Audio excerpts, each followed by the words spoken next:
السلام عليكم ورحمه الله وبركاته. ازيكم عاملين ايه؟ معاكم نيفين من مطبخ نيفين الاقتصادي. يا ريت لو اول مره تشوفوا القناه تعملوا سبسكرايب وتشتركوا في القناه وتفعلوا الجرس عشان يوصلكم كل جديد.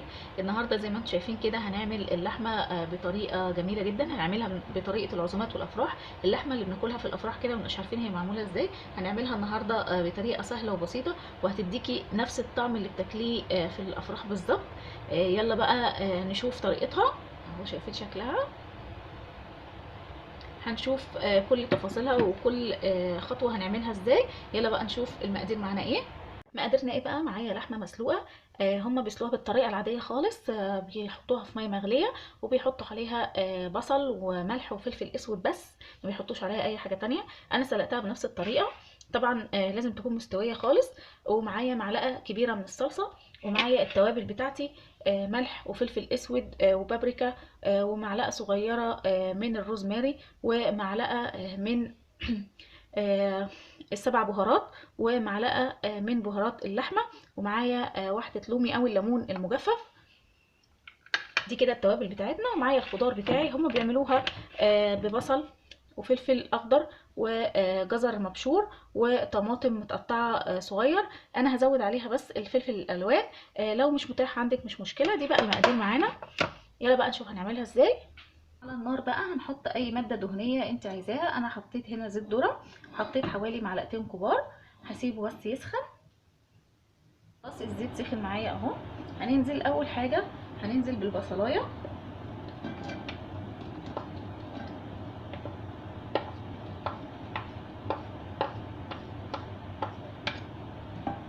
وهقلبها كويس وهنديها تشويحه كده بسيطه.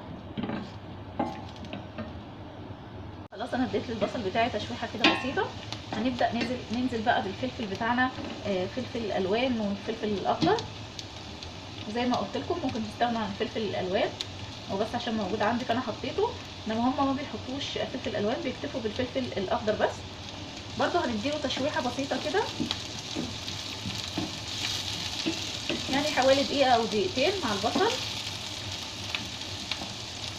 خلاص الفلفل بتاعي خد تشويحه اهو.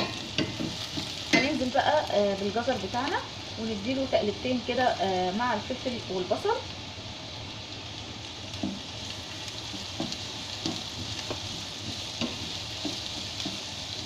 خلاص ادينا الجزر اهو تقلبتين.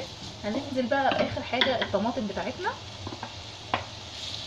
وهنقلبهم كويس ونسيبهم حوالي دقيقه او دقيقتين لحد ما الخضار بتاعي يدبل معايا شويه. خلاص الخضار بتاعي دبل اهو بالشكل ده.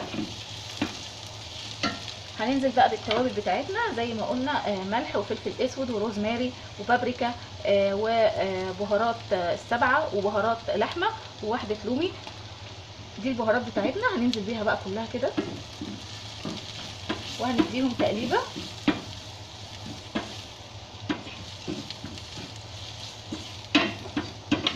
الطريقه دي هتخليكم تاكلوا الخضار اصلا وتسيبوا اللحمه. الطريقه دي جميله جدا، هتديكي نفس طعم اللحمه بتاعه الافراح بالظبط. نديها بس تقليبه كده. خلاص انا اديتها تقليبه اهو بالشكل ده. اخر حاجه بقى هننزل بيها، هننزل بمعلقه الصلصه الكبيره، معلقه كبيره، وهنقلبها كويس.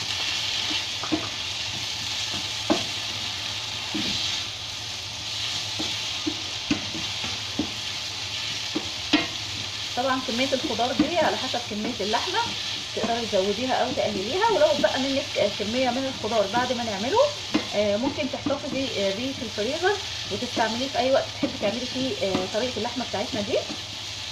انا اديت تقليبه اهو. اخر حاجه بقى هننزل بحوالي كوبايه من الشوربه، شوربه اللحمه اللي احنا كنا عاملينها.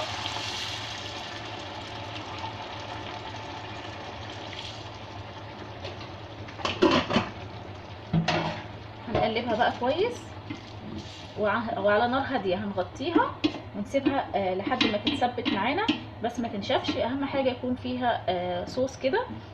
هوريها لكم بعد ما تتسبك يبقى شكلها عامل ازاي. انا هديت عليها النار وهغطيها وهرجع لكم بعد ما تتسبك. خلاص يا جماعه اتسبكت معايا اهو بالشكل ده. شايفين انا عايزه فيها صوص بالشكل ده. خلاص كده هنطفي بقى عليها ونشوف هنكملها ازاي. هنجيب بقى الطاجن او الصينيه بتاعتنا، الحاجه اللي انت هتستخدميها، وهنحط شويه من الخلطه بتاعتنا ديت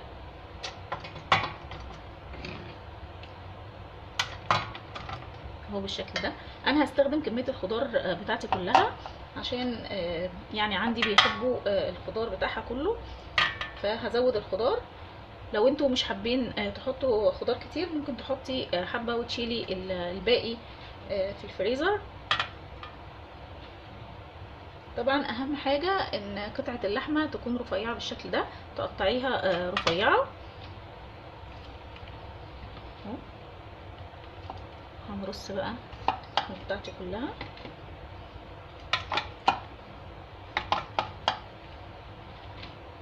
بالشكل ده.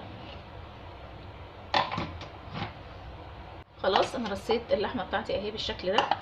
هنبدا ننزل عليها بالخلطه بتاعتنا، نوزعها على كميه اللحمه كلها.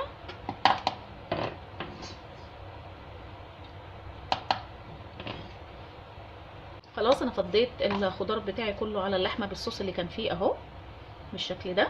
هنعمل بقى دلوقتي ايه، هنغطيها بورق حراري وهندخلها الفرن. بتاخد حوالي نص ساعه على درجه حراره متوسطه او درجه حراره 200.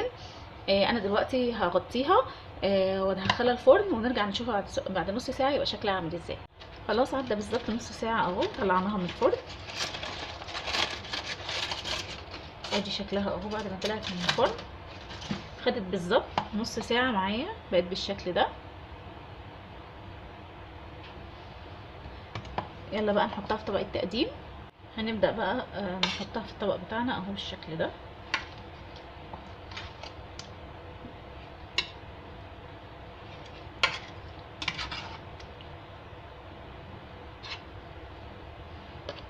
بقى معايا بقى شوية خلطة بالصوص بتاعهم اهو، هننزلهم على اللحمة بتاعتنا بالشكل ده. كده اللحمة بتاعتي جاهزة معايا، مستوية معايا خالص اهي. الطريقة دي هتديكي نفس طعم لحمة الأفراح والعزومات بالظبط. جربوها ويا رب يعجبكم. لو عجبكم الفيديو لايك وشير، والسلام عليكم ورحمة الله وبركاته.